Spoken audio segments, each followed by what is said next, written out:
So welcome back to the Healthy Christian Leaders Show. Dwight Habermel here, and I have my guest, Dr. Robert Knowles from Crandall University in New Brunswick. And we've been talking about leader health. And this is the carrying on of that conversation. And Rob, I wanted to ask you a little bit about identity and the health of the leader. You know, leaders can find their identity in the wrong places, and that is a toxic mix when that transpires. Right.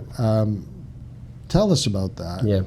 So I guess what I'd say about identity is, who am I at the core of my being? And I'd say we need to find an identity in Christ as a child of God first.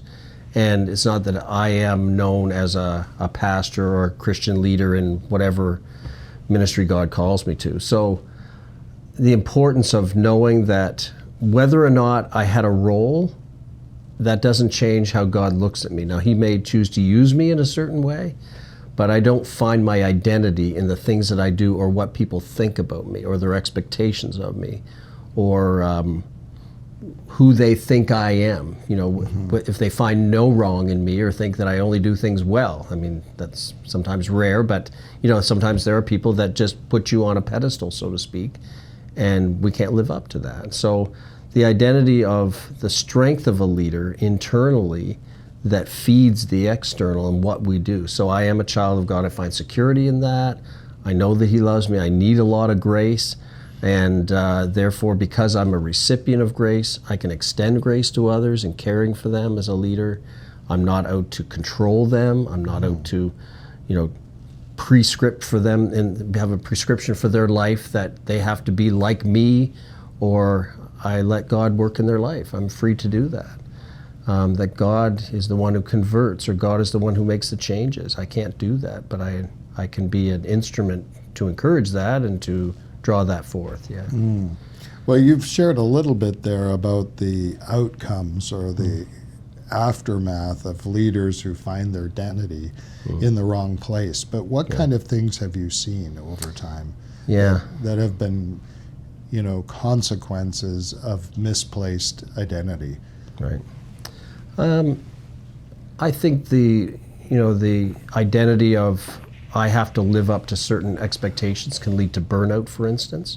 I have to work so many hours. What if I take a day off? Or what if or maybe wanting to have a perfect family even, expectations. And realizing that the people that might expect that's very unreasonable, to put it mildly. But also, I really don't think that people that we're called to lead really think we have to have it all together. And I think in my own personal journey, I probably had image issues that I had to wrestle with for a while, and probably still do. But I mean, I know there was a point in my life where I realized everything wasn't going to be perfect. And it wasn't perfect, and people already knew it. And I had to ask myself that really big question is, if I let them see into my life personally, you know, as a husband, as a dad, or admit that I need their prayers or something like that, in specific ways, will they respond to that? And I found that people did. And they let me be human, and they let me be a dad, a husband, somebody that would welcome their prayers, that needed friends and needed support, that I was a fellow Christian, a fellow family member. I still think that people sometimes struggle with, you know, true vulnerability in the pulpit or in other ways. I think sometimes, you know, you have to be careful on some issues, but at the same time, I think people want you to be authentic and real, and I found that people really responded well to that. And yeah. Well, identity actually connects to another topic that I wanted to talk about, which is spiritual warfare. Yeah. You know, we are definitely vulnerable to the enemy when we don't know that we are a loved child of God and that we've been purchased with His blood. Yeah. You know, and it's through that blood that we have the redemption of our sin, and we have our identity found in Christ. Yeah. Tell me about spiritual warfare and leaders. I mean, is this something that's on the mission field only, or do we actually experience it here in Western cultures? Tell me about spiritual warfare. Yeah, if you looked at the ends of the spectrum, so to speak, of the devil is behind everything, or he's kind of behind every rock, as opposed to there's no such thing as evil, or what's this about the devil, then I think somewhere we find ourselves that we have to be aware of the reality of evil, and also that we are victors. Like we can be conquerors through Christ. I do think we need to live in those realities, that it's real, but we don't need to be afraid. But we need to know where we draw our power from and our strength from. So I think there's very subtle temptations for leaders. Is that one that I would certainly be aware of is, I talked about drift, and the complacency in ministry. I know how to do this, or I'll take the easy way out, or I'll stop caring or about myself or those that I lead, or the temptation to, if we're not in touch with or in control of how we're responding to people. We may take out our anger on people. There could be temptations to lash out when it's our issue, not their issue. So I think there's a couple of different ways, but I don't think that people set out to ruin their lives or their families' lives. I think it can just happen step by step, and we start to believe things about ourselves that are not true, and we succumb to temptations, and we're more vulnerable because we're not staying strong, spiritually speaking, strong as a leader, and we find ourselves in situations we never thought. So I mean, it's kind of that ripple effect of one decision could lead to another decision, then we're covering ourselves for other things, and we're running, and we didn't even know how we got there in the first place. So if I can illustrate, several years ago, this was many years ago, I was up close and personal, a ringside seat, if you will, to a moral failure. And I'd been sharing with, in the context of my leadership there, of the importance of people praying for their leaders. And I always knew it was important, and for various reasons. Not only that we would have the energy and strength and words to speak to the congregation and things like that, but I knew that the evil one, the devil, wanted to pick leaders off. There's so many effects of that. It's just a domino effect of people being disillusioned. Yeah, the casualties is right. People becoming disillusioned with the kingdom of God, the church, when they see leaders fall. Oh, another one, and the reputation and so on. So anyway, years ago, and this happened, and I remember standing in front of this group of people and on a Sunday morning and just saying, I've been telling you to pray. And I said, this is a situation where, Satan has taken a leader out. And I said, that could be me. That's why you need to pray for me. And I'm very consciously aware of the fact that, but for God's grace, that can be me too. And if I don't, find myself in a place of keeping my heart tender toward God and finding my strength and identity in Him, there's no reason that couldn't be me. So I've always had kind of tried to keep short accounts with God and not to fool myself into thinking that it couldn't happen to me. Right. And I think when we fool ourselves and say, oh, that would never happen to me, then we've already made a decision that takes us closer to it, not farther away from it. Right. Yeah. It's interesting, the whole aspect of spiritual warfare. I think,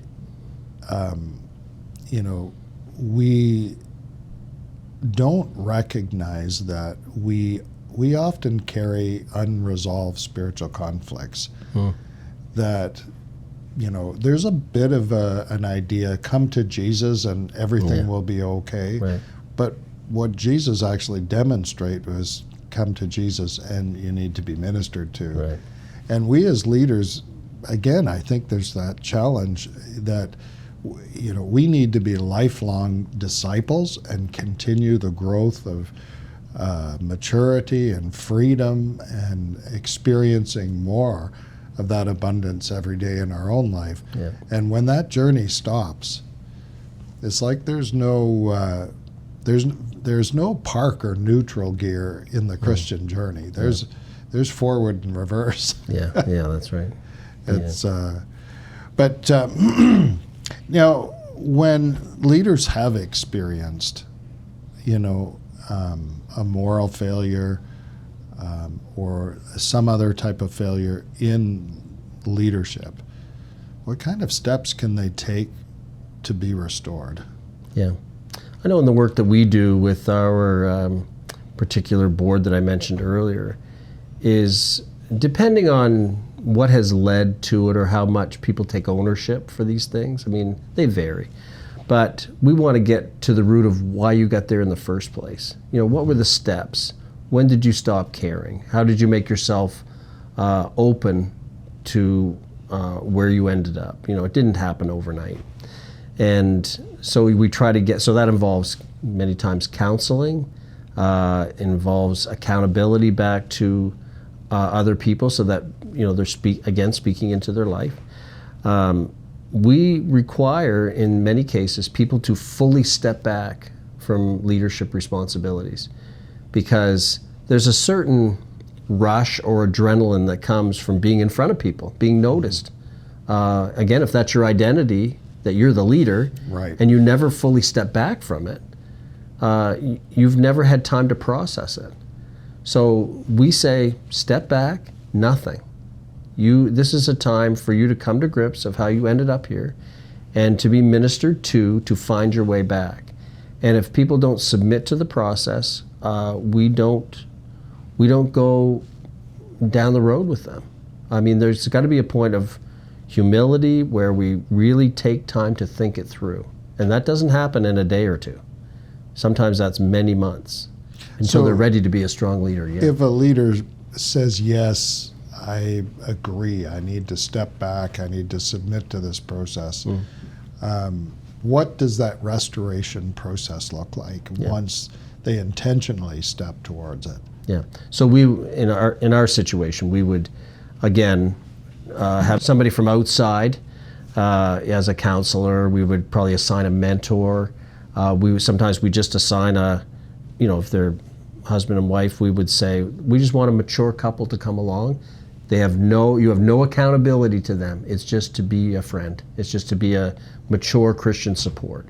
So again, it's not just checking boxes or exercising discipline. It's saying, we believe that you can find your way back, but you're not going to set the parameters of that. We are going to set that. And so there are various steps, and then there's a restorative committee that comes, or team that comes around them, and they ask the hard questions. Are you going to end up back where you were before? Or what's different? New boundaries, stepping back. Again, accountability is strong. It's important. Well, and that's a covering for not just the leader, but the congregation as well. Yeah. I mean, there needs to be that,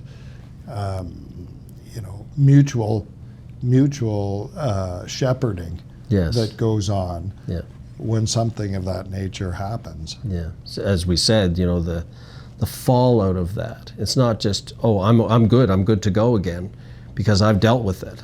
I said a prayer and I confessed my sin to God. Well, that's a good start. But let's find out how you got into this mess in the first place.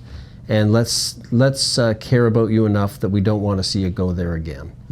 And so, and we care about the church that you have served or wherever you'll serve in ministry again. So very, very rarely, if ever, would we say this is beyond the reaches of God's grace, that He will forgive. We have that assurance, but that doesn't mean you're automatically put back in a place of leadership. Right.